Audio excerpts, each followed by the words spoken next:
우리가 이런 코로나 위기 상황 중에서도 주일 예배에 모일 수 있다는 게 얼마나 큰 은혜입니까? 큰 축복입니다. 지금까지 우리 한국교회는요, 정부가 제시하는 방역 수칙을 잘 지켰습니다. 우리 교회 얼마나 노력을 하였습니까? 그러나 아쉽게도 몇몇 교회가 어떻게 좀 방심하다 보니까 확진자가 나오게 된 것은 정말 한국교회 목사의 한 사람으로서 너무나 죄송하고 죄스럽게 생각합니다. 이런 일을 계기로 해서 우리 한교총이죠, 한교총, 또 각 교단 본부들이 우리 방역 잘 지키자고 전국교회에 얼마나 호소를 했는지 몰라요. 그런데도 불구하고 중대본에서 너무 성급하고 편향된 조치를 하게 된 것은 정말 유감스럽게 생각하지 않을 수가 없습니다. 물론 저는 우리 한국교회가 일부 수용할 것을 수용해야 된다고 생각합니다. 왜냐하면 이 밥 먹는 거 정말 중요하거든요. 이 개척교회가 밥 먹으면서 침 튀기고, 저희 교회는 뭐 칸막이를 다 했습니다. 그러면서도 밥 먹는 거 정말 조심합니다. 봉사자 교회는 말이죠. 그런데 왜 이렇게 교회를 향해서만 극단적인 조치를 취해야 하는가? 왜 차골선후 낭패 지경이라고 물에 비친 달을 잡으려다가 물에 빠져 죽은 원숭이와 같은 판단을 하고 뭐 그런 행동을 해야 되느냐 이 말이에요. 그러므로 어서 빨리 극단적인 조치만큼은 해제해 줘야 된다고 저는 다시 한번 촉구하고 시정을 요구합니다.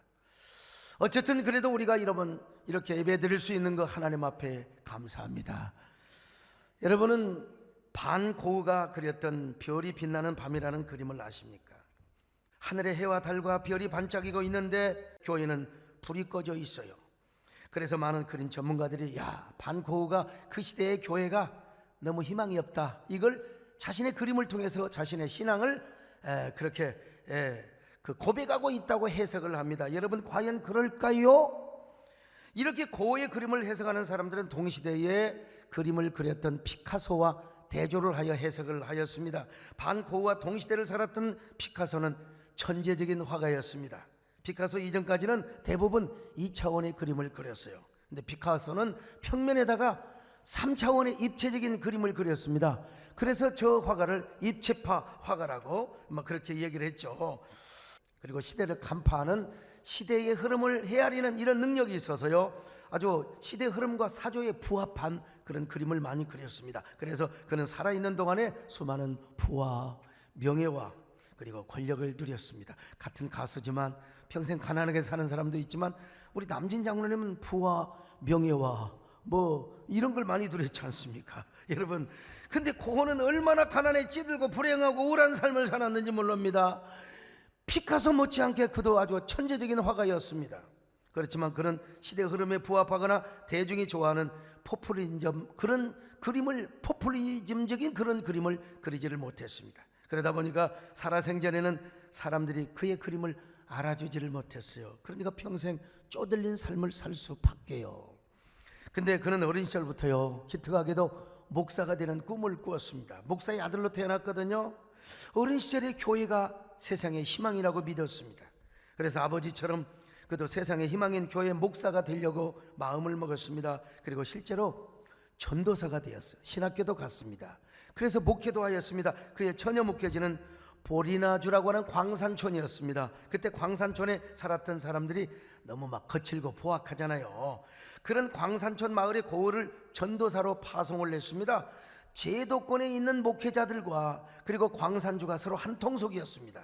그래서 고을을 파송하여 거칠은 광산촌 사람들을 달래고 어루만져서, 요즘으로 말하면 노조 조직하지 말고 말이죠, 광산주를 좀 이렇게 편하게 하도록 하기 위해서 이 고을을 거기에다가 착하니까 파송을 냈습니다. 근데 고은은 얼마나 순진하고 착하든지 오히려 광산촌 광부들의 입장을 대변하는 전도사가 되어버리고 맙니다.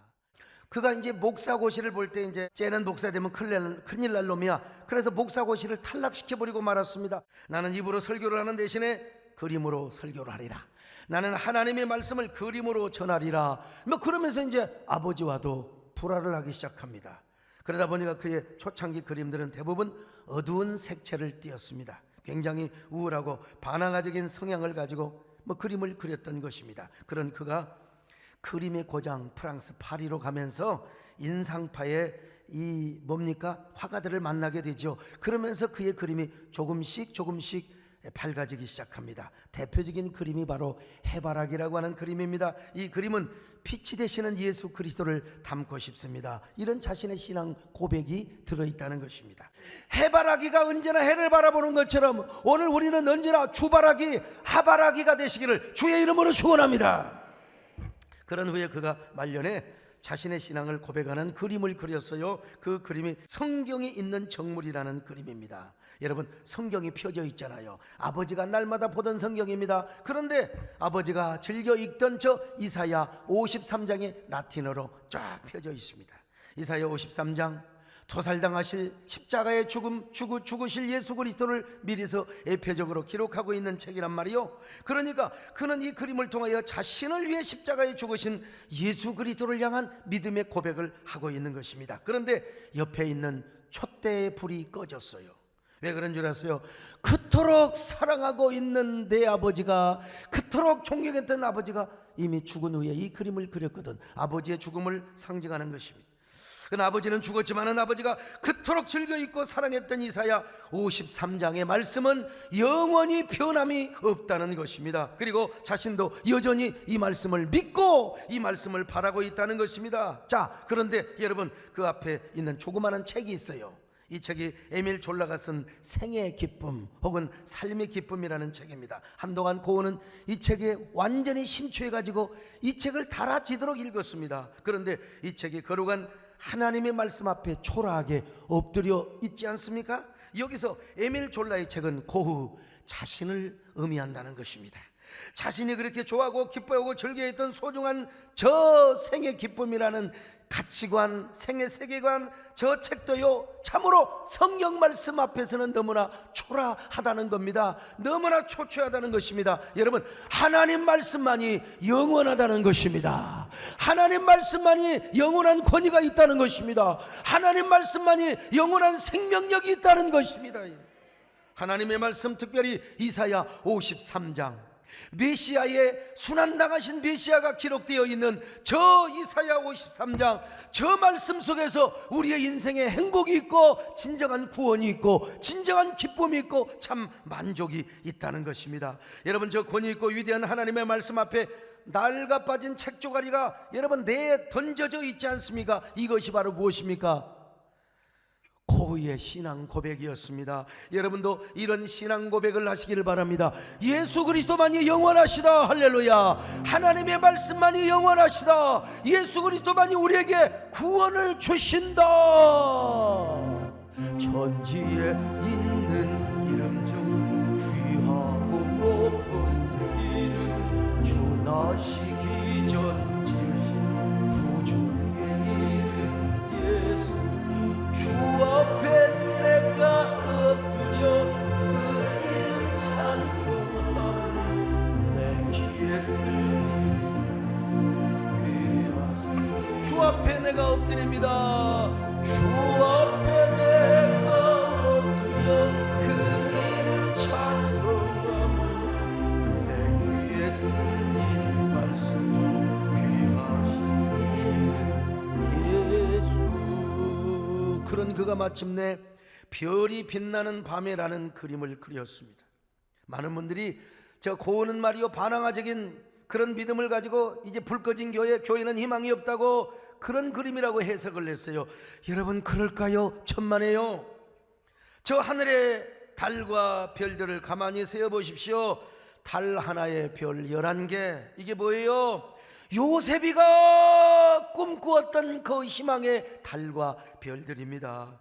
요셉이 어린 시절에 꿈을 꿨잖아요. 자, 창세기 37장 9절입니다. 시작. 요셉이 다시 꿈을 꾸고 그의 형들에게 말하여 이르되 내가 또 꿈을 꾼즉 해와 달과 11별이 내게 절하더이다 하니라. 자, 그런데 그런 꿈을 꾸자 아버지가 얼마나 요셉을 책망하고 형제들이 얼마나 시기를 하였습니까? 창세기 37장 10절로 11절 시작. 그가 그의 꿈을 아버지와 형들에게 말하매 아버지가 그를 꾸짖고 그에게 이르되 내가 꾼 꿈이 무엇이냐? 나와 내 어머니와 내 형들이 참으로 가서 땅에 엎드려 내게 절하겠느냐? 그의 형들은 시기하되. 자, 여러분요, 요셉의 꿈은요 아버지로부터도 인정을 받지 못했어요.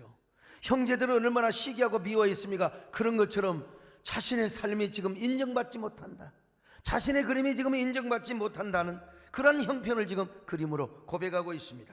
요셉의 처지와 자신의 처지의 그 모습을 그림을 통하여 아이덴티티화하고 있는 것입니다.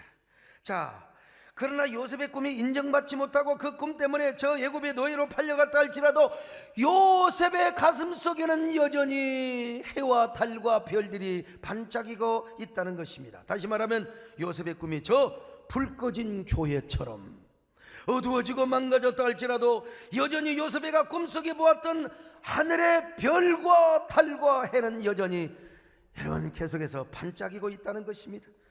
그런데 이 교회 모습은 그림 속에 나오는 존경하는 아버지가 목회했던 저 교회예요. 근데 불이 꺼져 있어요. 그림에는. 왜 그랬을까요? 이 말은 아버지가 죽었기 때문일 수도 있고, 아니면은 요셉의 꿈이 현실적으로 좌절된 모습을 그린 것이라고도 할 수 있습니다. 여러분, 그러나 중요한 것은 무엇이냐? 교회가 불이 꺼져 있건 간에 칠흑 같은 어둠 속에서 하늘의 해와 달과 별들은 여전히 빛나고 있다는 것입니다. 교회만 불이 꺼져 있는 것이 아니요, 모든 집들도 다 불이 꺼져 있어요. 왜? 칠흑같이 어두운 밤이기 때문에. 그러나 저 하늘마저 캄캄한데 하늘의 해와 달과 11개의 별들은요, 칠흑 같은 어두움을 찬란하게 비추어주고 있는 것입니다. 비록 교회에 불이 꺼져 있고 현실적으로 아무런 빛을 발하지 못하는 것처럼 보여도 여전히 하늘의 달과 별들이 교회를 비추어주고 있다는 것입니다. 저 가장 큰 게 초승달처럼 이렇게 보여줬잖아요. 무슨 말입니까? 비록 그의 아버지는 죽고 교회의 전성기는 지나갔다 할지라도 그래도 계속해서 교회는 이 땅의 희망이라는 사실입니다. 이 땅의 소망이라는 사실입니다.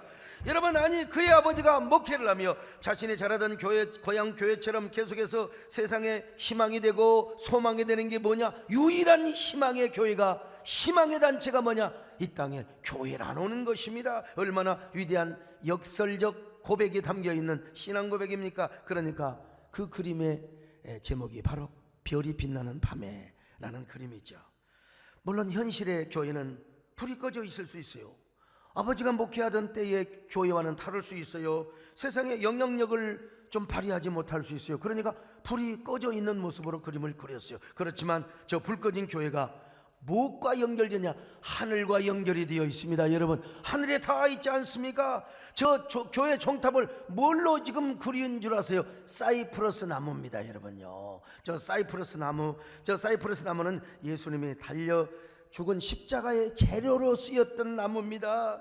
바로 고은은 십자가를 생각하고 그린 것입니다. 그러니까 아무리 현실의 교회가 불이 꺼져 있고 빛과 소금의 영향력을 발휘하지 못한다 하더라도 여러분, 이 땅에 하늘과 땅을 소통하게 하며 하늘과 땅을 연결하는 것이 어디냐? 주님의 몸된 교회밖에 없다는 것입니다. 그래서 교회만이 저 별이 빛나는 밤에 불이 꺼져 있다 하더라도 교회만이 이 땅의 희망이고 소망이란 말입니다. 물론 그러기 위해서 교회가 불이 켜져 있으면 더 좋겠죠. 바로 고은은 당시 현실 교회와 오고 오는 교회를 향하여 아마 이런 주문을 하고 있는지도 모르겠어요. 오늘 여러분, 어떤 의미에서 우리 한국교회도 많은 교회가 불이 꺼졌어요. 불이 꺼지고 있어요. 또 불이 꺼진 교회 살라지는 교회도 있고요. 여러분, 코로나19로 인하여 얼마나 한국교회가 타격을 받았습니까? 그럼에도 불구하고 하나님의 약속과 은혜의 별빛이 계속해서 한국교회를 비추고 있고 오늘 우리를 비춰주고 있다는 사실을 아셔야 됩니다. 이 사실을 우리가 알면 알수록 우리는 예배의 불을 살려야 됩니다. 할렐루야. 교회를 세워야 됩니다. 꺼져가는 성령의 불을 살려야 됩니다. 사르르 죽어가는 교회의 불을 화르르 태워야 될 줄로 믿습니다. 왜냐하면 이 땅에 진정한 희망의 교회에 있고 교회가 이 세상의 유일한 희망이 되어야 되기 때문에 그렇습니다. 이런 때 여러분들 신앙이 흔들리지 마시고 예배를 세우시기를 바랍니다. 교회를 견고하게 세우시기를 바랍니다. 하물며 죽음조차 우리를 막을 수 없는 우리 교회는 이 땅의 희망. 교회를 껴야 되게 예배되게 우리 사용하소서. 진정한 후회는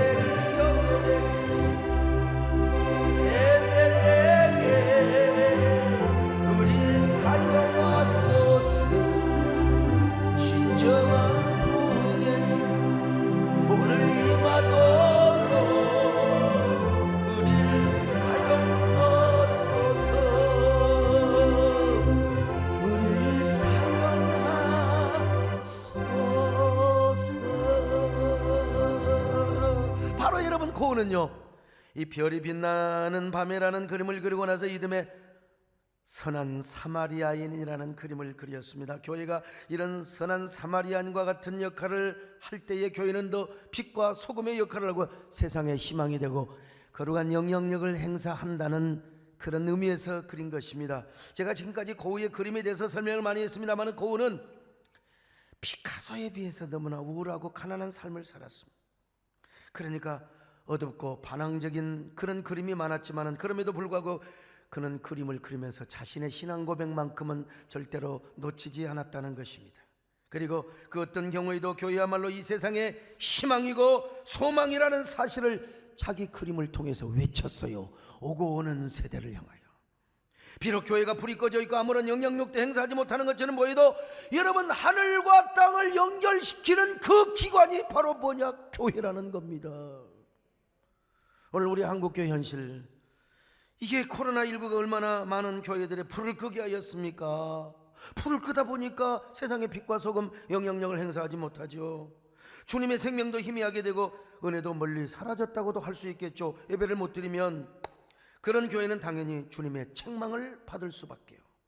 그리고 사탄으로부터 손가락질 그리고 조롱 받을 수밖에 없지요. 마치 저 더러운 옷을 입고 사탄 앞에 조롱을 받고 있는 유다의 대제사장 여호수아처럼 말입니다. 자, 스가랴서 3장 3절입니다. 시작. 이는 불에서 꺼낸 그슬린 나무가 아니냐 하실 때에 여호수아가 더러운 옷을 입고 천사 앞에 서 있는지라.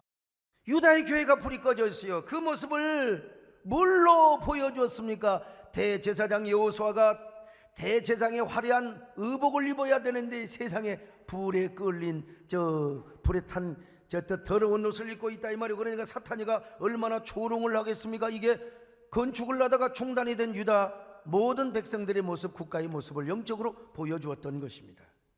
그런데 여러분, 반고은은 이런 교회도 세상에 소망이 될 수 있다는 거예요. 아니, 이런 교회가 유일한 희망이요 소망이라는 것입니다. 이런 교회도 하나님이 은혜 주시면 되는 겁니다. 주여, 우리 한국교회 하나님께서 은혜 주시기를 바랍니다.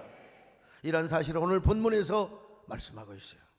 요한계시록에 나오는 7교회는 2교회만 빼놓고 다 하나님의 책망을 받는 교회였습니다. 그럼에도 불구하고 우리 예수님이 책망을 하실 때는 책망을 하였을지언정 주님께서 7교회 사회를 운행하셨어요. 그리고 7교회의 별들을 오른손으로 붙잡고 있었단 말입니다. 자, 계시록 2장 1절입니다. 시작. 에베소 교회의 사자에게 편지하라. 오른손에 있는 7별을 붙잡고 7 금초대 사이를 거니시는 이가 이르시되. 여러분, 부활하셔서 승천하시는 예수님께서 당신의 오른손에 7별을 붙잡고 7교회를 운행하고 계신다. 그런데 그 말씀을 누구한테 줬느냐? 에베소 교회. 에베소 교회는 여러분 책망을 받고 있는 교회입니다. 여러분, 첫사랑을 잃어버린 교회요. 그런데도 불구하고 이런 말씀을 주셨어요. 그러면 7별은 무엇이고 7 금초대는 무엇인가?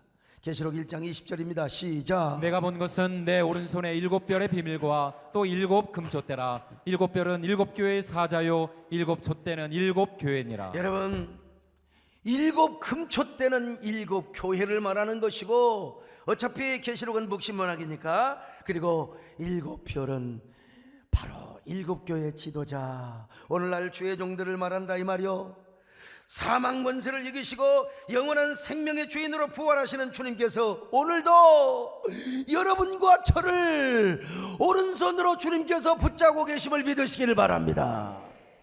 여러분, 비록 불 꺼진 교회라 할지라도 주님께서 방문하시며 운행하시며 찾아가시며 오늘 우리 예배 가운데 임재하심을 믿으시기를 바랍니다. 요한계시록 1장 13절로 14절 보실까요? 시작. 촛대 사이에 인자 같은 이가 발에 끌린 옷을 입고 가슴에 금띠를 띠고 그의 머리와 털의 희기가 흰 양털 같고 눈 같으며 그의 눈은 불꽃 같고. 여러분, 무슨 말씀입니까? 우리 예수님이야말로 왕중왕이라는 거예요. 하늘의 왕이요 땅의 왕이요. 여러분, 이런 모든 영광과 신적 위엄을 가지고 교회를 운행하고 계시는 겁니다. 바로 그런 예수님의 입에서 뭐가 나와요? 좌우의 날선 검이 나오는 거요. 좌우의 날선 검. 자, 계시록 1장 16절입니다. 시작. 그의 오른손에 7별이 있고 그의 입에서 좌우의 날선검이 나오고 그의 얼굴은 해가 힘있게 비치는 것 같더라. 여러분, 이 땅에 어떠한 왕도 입에서 검이 나온단 말입니까? 입에서 뭐가 불이 나온단 말입니까? 여러분, 어떻게 이 땅에 아무리 레이저로 아무리 반사를 한다 할지라도 여러분, 얼굴이 해같이 빛나는 왕이 어디가 있느냐 이 말이요. 그러니까 그 모습을 보자마자 사도 요한은요 그냥 혼이 나가 쓰러져 버렸어요. 기절을 해버리고 말았던 것입니다. 여러분, 이러한 영광스럽고 존엄스러우신 우리 예수님이 우리의 왕이십니다. 여러분, 그분이 교회를 운행하고 다니십니다. 그분이 오늘 부족한 종을 오른손으로 붙잡고 있으며 여러분들을 하나님의 품에 안아주심을 믿습니다.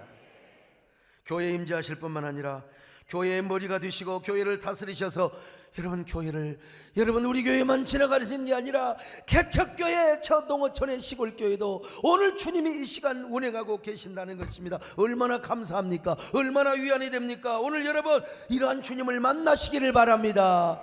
이러한 주님을 가까이 하시기를 바랍니다. 이분의 임재를 경험하시기를 바랍니다. 주님이 손 내미실 때 그분의 손을 잡으시기를 바랍니다. 그런데 여러분, 우리 주님이 이렇게 엄중하고 그야말로 존엄스러운 분인데 이 죽어있는 사도 요한에게 다가와서, 혹시 오늘 시간 지금 조는 사람 없나? 아무튼 주님이 다가오셔서 내니 두려워 말라, 놀라지 말라, 나는 죽었다가 영원히 살아났노니 이제 영원토록 살아있어 사망과 음부의 열쇠를 가졌노라. 일어나라. 자, 요한계시록 1장 17절로 18절 같이 봅니다. 시작. 내가 볼 때에 그의 발 앞에 엎드러져 죽은 같이 되매 그가 오른손을 내게 얹고 이르시되 두려워하지 말라, 나는 처음이요 마지막이니 곧 살아있는 자라. 내가 전에 죽었었노라. 볼지어다 이제 세세토록 살아있어 사망과 음부의 열쇠를 가졌노니. 이 말씀을 듣고 여러분, 사도 요한이 깨어났습니다. 주님이 말씀하십니다. 그 말씀을 다 받아 적었어요. 그 말씀을 받아 적은 책이 요한계시록입니다. 여러분, 요한계시록은 하나님 말씀인데요, 대주제가 무엇이냐? 두 가지로 요약할 수 있어요. 첫째는 뭐냐? 교회만이 이 땅의 소망이다. 교회만이 이 땅의 소망이다. 그러므로 교회는 반드시 살아있어야 된다. 또 하나는 무엇인 줄 아십니까? 두 번째로요, 교회는 반드시 이긴다. 교회는 반드시 이긴다. 아무리 적그리스도가 날뛰고 붉은 용이 별꼴값을 다 불을 토하고 물을 토하고 다 한다 할지라도 여러분, 하나님의 은혜로 이긴다는 것입니다. 예수 그리스도의 보혈의 능력으로 이긴다는 것입니다. 십자가의 능력으로 이긴다는 것입니다. 여러분, 그러니까 교회가 뭐예요? 깨어있어라, 깨어있어라. 여러분, 이 두 가지 주제가 요한계시록의 대주제입니다. 그 예수님 손에 사망과 음부의 권세, 사망과 음부의 열쇠를 가졌다는 것입니다. 여러분, 그리고 그 열쇠를 누구한테 맡겼어요? 교회, 저와 여러분에게 맡겼어요. 자, 마태복음 16장 9절을 한번 보실까요? 시작. 내가 천군 열쇠를 내게 주리니 내가 땅에서 무엇이든지 매면 하늘에서도 매일 것이요 내가 땅에서 무엇이든지 풀면 하늘에서도 풀리리라 하시고. 여러분, 이게 무슨 말씀인 줄 아세요? 교회가 전도하면 하늘문이 열리고, 교회가 전도하려면 하늘문이 닫힌다는 겁니다. 그렇다고 에라이처럼 미운 놈들 지옥에 나가라 전도 안 하면 안 돼요. 교회가 전도하면 하늘문이 열립니다. 사망과 음부의 권세를, 열쇠를 교회에 맡겨주셨다는 것입니다. 더더구나 여러분, 어떤 경우에도 음부의 권세가 교회를 이길 수 없다네요. 16장 18절을 보십니다. 시작. 또 내가 내게 이르노니 너는 베드로라. 내가 이 반석 위에 내 교회를 세우리니 음부의 권세가 이기지 못하리라. 음부의 권세가 이기지 못하리라. 할렐루야. 물론 이 말씀은 로컬 처치보다는 저 우주적인 교회, 유니버설 처치, 이 공적 교회를 의미한다고 할 수 있겠지만 어쨌든 교회에 천국 열쇠를 주었습니다. 여러분, 열면 닫을 자고 닫으면 열 자가 없는 천국 열쇠. 여러분, 그러니까 우리 주님은 언제나 교회 사회를 운행하고 계십니다. 오늘 여러분 사회를 운행하고 계십니다. 오늘 우리 가운데 오셔서 여러분을 오른손으로 붙잡아 주시는 것입니다. 여러분, 요한계시록 2장 3장을 보니까 잘한 교회는 칭찬하시고 잘못한 교회는 책망하고 경고하시면서 불이 꺼진 교회는 불을 켜주시고 세상의 빛과 소금의 역할을 감당하라고 권면하셨어요. 우리 주님께서요. 세상을 향하여 거룩한 영향력을 행사하며 시대와 그리고 모든 그 사회에 희망이 되고 별빛이 되고 불빛이 되고 빛과 소금의 역할을 해주라고 격려를 하고 계시는 거예요. 격려를요. 그러니까 여러분, 고흐의 신앙 고백처럼 교회가 잠시 꿈을 이룰 수 있어요. 코로나19 때문에 여러분 겁이 나가지고 문도 닫을 수 있고 예배도 못 드릴 수 있어요. 희망을 잃어버릴 수 있어요. 그러나 교회는 희망을 잃어도 하늘의 해와 달과 별은 여전히 교회를 향하여 비추고 있다는 것입니다. 하나님의 은총에 떠나지 않는다는 것입니다. 그러면서 일어나라는 거요. 오늘 여러분, 우리는 일어날 수 있기를 바랍니다. 꺼져가는 불을 살릴 수 있기를 바랍니다. 예배를 세우며 교회를 세우시기를 바랍니다. 교회가 이 땅에 소망이 되도록 하시기를 바랍니다. 하물며 죽음조차 우리를 막을 수 없는 우리 교회는 이 땅에 임한 교회를 교회되게 예배되게 우리를 사랑하소서. 진정한 풍에 오늘 임하도록 우리를 사용하소서. 성령 안에 예배하 자유의 마음으로 사랑으로 사역하 교회는 생명이 교회를 교회되게 예배되게 우리를 사용하소서. 진정한 풍에는 오늘 임하도록 우리를 사용하소서. 우리를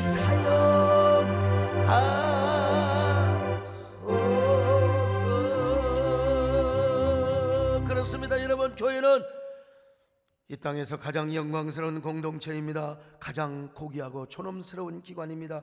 예배를 통해서 하나님의 영광을 받으세요. 그리고 교회를 통해서만 십자가의 복음이 전달된단 말이죠. 그리고 교회를 통해서 세상을 향하여 하나님의 은혜, 긍휼하심, 모든 축복이 흘러가게 되기 때문에 그렇습니다. 여러분요, 온라인 예배 드리신 여러분들 꼭 소목사 설교 딱 끝나면 딱 꺼버리는 이거 온전한 예배가 아닙니다. 예배는 설교만이 아닙니다. 예배는 찬양과 기도를 하고 그리고 헌금을 내야 진짜 주일 예배예요. 그러므로 여러분, 아무리 녹슨 종탑을 자랑하고 아무리 어마어마한 간판이 달려있는 교회라 할지라도 주의 이름으로 세워지고 주님의 이름으로 간직되며 주님의 이름으로 예배하는 것. 그래서 우리 교회는요, 코로나가 터져서 맨 먼저 대구 경북에다가 지원을 한 겁니다. 여러분, 어디 뭐 사회 구호단체 그 전달되는데 한 달, 두 달, 석 달 지나가요. 그래, 어디 그 경기장에 막 물품이 쌓여 있는데 전달이 안 된다고 우리는 바로 전해버렸어. 월세 못 낸 교회 그냥 우리는 바로 그냥 보내버린 거예요. 바로 뭐 사진 찍고 그럴 거 없어. 그냥 하나님이 아시면 되는 거예요. 나는 별로 사진을 싫어하는 사람입니다. 여러분. 비가 오면 물 새고 쥐들이 울거렸던 그런 개척교회라 하더라도 주님의 이름으로 예배가 드려지고 십자가의 복음이 전해지는 그것이 하나님 보시기에 가장 숭고하고 가장 영광스러운 거예요. 하물며 주님의 이름으로 예배가, 나 오늘 정말 너무 감동받았어요. 막 금요일도 아마 교인들 안 올 줄 알았더니 오늘 1부, 2부, 3부, 4부 왜 이렇게 막 성도들이 말이죠. 그래서 그냥 잘 지켜라. 가족들은 붙었지만은 정말 이 사회적 거리를 잘 둬라. 생활 거리를 잘 둬라. 그렇게 했는데요. 아유, 우리 교인들이 모여서 이렇게 예배하고 성가대원들 너무너무 감사해요. 세상에 마스크 탁 쓰고 말이죠. 모르게 딱 벗으면 안 됩니다. 내가 경찰에 고발할 거야. 여러분, 얼마나 감사해요. 우리 함께 모여서 예배드리는 이 영광스러운 공동체. 문제는 뭐냐? 예배당 아무리 잘 지어놔도 예배 안 드리면 그건 곤란해요. 드려야 됩니다. 소수가 드리든 불이 꺼져서는 안 돼. 나는 정부와 코로나 당국, 중대본이 이런 걸 좀 알았으면 좋겠어요. 교회를 향하여 물리적 방역만을 자꾸 강조하지 말고 예배를 통하여 영적인 방역, 정신적인 방역, 사회적인 항체와 저항 인재를 교회를 통해서 좀 많이 이렇게 만들어 달라고 해야, 이거 정말 그러지 않겠습니까 여러분? 교회는 뭐요? 예배를 드리는 것이고, 그리고 복음을 선포하는 것입니다. 그리고 복음을 전파할 뿐만 아니라 선행과 구제를 하고, 그리고 병든 마음, 몸도 치료하는 곳입니다. 요즘 왜 이렇게 사람들이 극단의 선택을 하는지, 교회 오면 그렇지 않아요. 여기 소목사 설교를 듣는데 진짜 우울증 더럽게 오네, 그런 사람이 있어요? 죽으려고 한 사람도 여러분 우리 교회 오면은 절대로 내가 죽긴 왜 죽어, 이렇게 살기 좋은 세상인데, 불이 꺼지면 몰라도 불이 환하게 켜져 있으면 여러분 마음속에는 우울증도 물러갑니다. 내가 순복음의 목사는 아니어서 신운동만 하는 건 아니지만, 여러분 우리 교회에 막 은혜 받고 말씀 듣고 예배 드리다가 병 고침 받는 사람 많습니다. 오늘도 여러분 우울증이 물러가시기를 바랍니다. 여러분 육신의 병이 고침 받으시기를 바랍니다. 치료 받으시기를 바랍니다. 하나님의 말씀이 검처럼 나가는데, 그냥 우리가 물론 교회는 이웃의 생명을 존중합니다.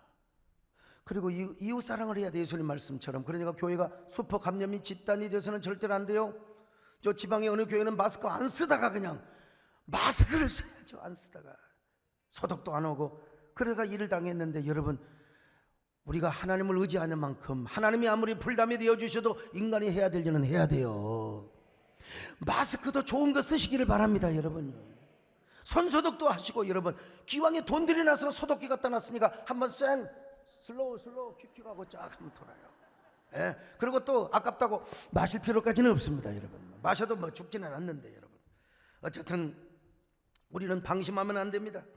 방심하지 않으면서 우리는 예배를 잘 드려야 됩니다. 그래야 이 땅의 교회가 진정한 희망이 되고 사막화되고 산성화되는 이 땅을 녹색화하며 영혼을 녹색화하고 이 땅을 푸르게 만들어야 되지 않겠습니까? 세상의 희망은 교회에 있어요. 그러므로 여러분들이 이걸 확신해야 돼요. 이 진리를 확신해야 여러분의 신앙이 흔들리지 않습니다. 여러분 심지어는 고흐에 의하면 불 꺼진 교회도 희망이 있다는 것입니다. 왜냐하면 불 꺼진 교회를 향해서도 오늘 본문도 그렇잖아요. 주님이 기대하고 계시잖아요. 세상에 희망이 되도록 하기 위하여. 그리고 해와 달과 별들이 교회를 비치고 있는 거예요. 그러나 우리는 이런 말씀을 유한으로만 삼아서는 절대로 안 됩니다. 여러분 진정한 희망이 되기 위하여 우리는 더 방역을 잘하고, 우리는 꺼져가는 예배, 사그라드는 성령의 불을 화르르 불태워야 될 줄로 믿습니다. 무너진 교회의 재단을 수축해야 됩니다. 그것은 바로 예배입니다. 우리는 신앙의 본질을 되찾아야 됩니다. 초대교회로 우리는 돌아가야 돼요. 초대교회 성도들은 어떤 핍박이 오면 더 모였어요. 그리고 모여서 기도했어요. 심지어는 전염병이 오는데도 그때는 의료진이 약해서 그냥 이교도인들은요 전염병 걸리면 내쫓아버렸어요. 저기들만 동굴로 숨어 들어갔어요. 이런 나쁜 인간들이 어디가 있어요. 기독교인들은 모였습니다. 그리고 흩어져서 거리에 버려진 사람들을 돌봤어요. 그들을 영혼의 손이라고 했어요. 옆에 있는 자들이라고 했어요. 그 일 때문에 바로 로마에서 기독교를 다시 보게 된 겁니다. 이 미친 황제들은 말이죠, 맨날 그냥 불질러 놓고 교회에다가 탓을 하고 교회가 탓이 됐다니까요. 그럼에도 불구하고 여러분 기독교 지도자들은 아니다, 우리는 영혼을 사랑한다. 그래서 로마 공인이 됐어요. 공인이 된 이후에도 기독교 인구가 30% 40%밖에 안 돼요. 그런데도 그냥 그 전염병 환자들을 돌보고 그러다가 죽는 사람도 있었어요. 그런데 죽으면 천국이라고. 그래서 여러분 인구의 40%에서 80% 90%가 예수를 믿는 사람이 되었습니다. 오늘 우리는 그렇다고 그럴 필요가 없어요. 의료진들이 다 하는 겁니다. 우리는 방역을 하며 어떻게든지 이 세상에, 나는 내가 시키지도 않는데 우리 교회 교구, 세상에 교회 주변뿐만 아니라 다른 교회에서도 아파트, 요즘 여러분 청소하는 사람도 여러분 별로 없잖아요. 휴지를 줍고 다니면서 환경 청소를 하는 그 모습을 보면서, 야, 이민신 목사님 그렇게 휴지를 줍고 다니니까 배가 빠져버렸어요. 아무튼 오늘 우리 교회가 이런 자세와 이런 중심을 가지고 세상을 섬기는 영적 항체가 되어야 됩니다. 오늘 이 시대의 그리스도인의 사명이고요. 저는 그런 의미에서 무너져가는 한국교회 예배를 다시 살리자는 예배 회복 운동을 앞장섰습니다. 애당초 주장했어요. 저는 예배에만 집중을 합시다. 소그룹이나 밥 먹고 이거 절제해야 됩니다. 내가 얼마나 여러 번 국민일보 글도 쓰고 설교 때마다 여러 번 부르짖었습니까? 하나님이 우리 한국교회 메시지를 주고 있어요. 야, 무너진 재단을 회복해라. 니네들 밥 먹고 좀 금식하면 안 되냐? 지금 배나 있잖아요. 한 끼 금물면 얼마나 좋아요, 여러분. 예? 나는 안 먹어도 배가 나는데 여러분, 배장로님도 배를 좀 빼셔야 돼요. 배씨가 배가 나면 어떻게 되겠어요? 여러분, 먼저 우리가 초대교회 신앙을 회복하고 예배를 세우시기를 바랍니다. 교회 빛과 소금이 되는 역할을 하시기를 바랍니다. 이 일에 우리 모두 교회가 쓰임받으시기를 바랍니다. 여러분과 제가 쓰임받았으면 좋겠습니다. 그런 저와 여러분 되시기를 주님의 이름으로 축원합니다. 교회를 교회되게, 교회를 교회되게, 예배되게, 가슴에 손을 얹고 우리를 사용하소서. 오늘 임하도록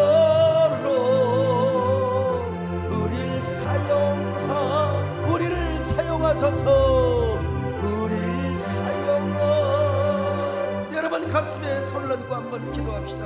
이 땅에 진정한 소망은 교회에 있습니다. 우리 모두 이 땅의 소망인 교회를 세우는 일에 아름답게 쓰임받게 하여 주시옵소서. 우리 모두가 꺼져가는 예배를 살리게 하여 주옵소서. 방역을 지키면서 무너져가는 교회를 세우게 하여 주옵소서. 우리 교회가 정신적 항체 그리고 영적인 저항인 자가 이 사회에 되게 하여 주시옵소서. 오늘 주님께서 우리 교회를 불담으로 막아주시고 우리 사랑하는 성도들의 생활 반경을 불성곽으로 주여 막아주시기를 바랍니다. 우리 가정과 모든 직장 생업장을 불성곽으로 에워싸 주시기를 바라오며 예수님의 이름으로 기도드리옵나이다. 아멘.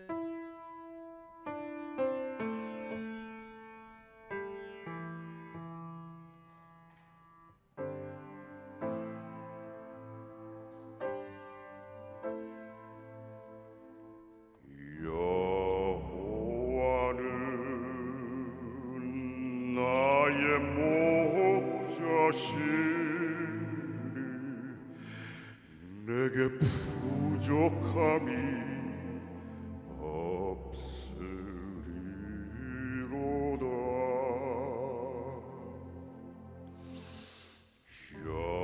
여호와는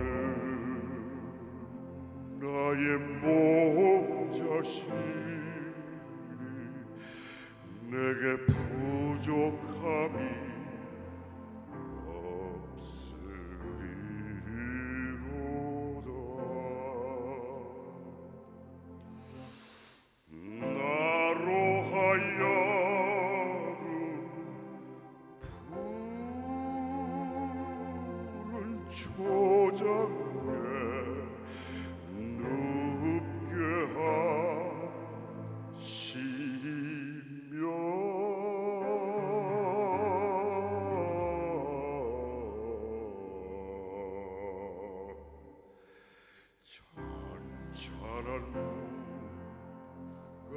잔잔한 물가로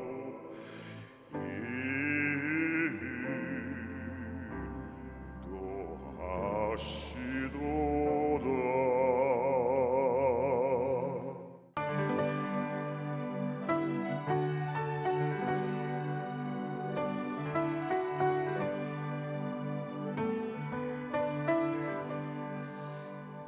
진실로